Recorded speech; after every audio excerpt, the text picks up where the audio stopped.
काल नवी मुंबई पोलीस आयुक्तालयाच्या हद्दीमध्ये गुन्हे शाखेतर्फे 8 ठिकाणी कोम्बिंग ऑपरेशन करण्यात आलं, ज्यामध्ये 7 पुरुष आणि 2 महिला आफ्रिकन नागरिकांना ताब्यात घेण्यात आलं.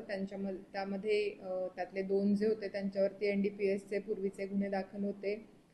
3 जणांवरती पासपोर्ट चे संबंधी गुन्हे दाखल होते. 2 होते त्यांची विजाची मुदत संपल्यानंतरही ते ओव्हरस्टे करत होते. तर त्या सर्वांविरुद्ध कागदपत्र पडताळणी करून कारवाई करण्यात येत आहे. आणि एक खारघर पोलीस स्टेशनच्या हद्दीमध्ये एक आफ्रिकन नागरिक आहे, ज्याचं नाव आहे उमुन्ना विल्यम्स. त्याच्याकडून म्हणजे तो त्या ठिकाणी ड्रग विक्री करण्याकरता येणार असं माहिती मिळाली होती. त्याच्याकडून 14 ग्राम MD आणि 8 ग्राम कोकेन जप्त करण्यात आलेला आहे, ज्याची किंमत साधारण 8 लाख रुपये आहे.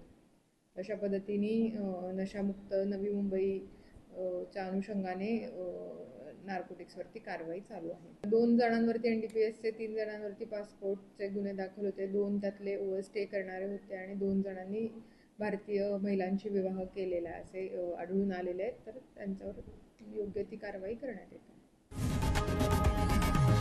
लोकशाही मराठी ऐका, पहा, जागरूक रहा.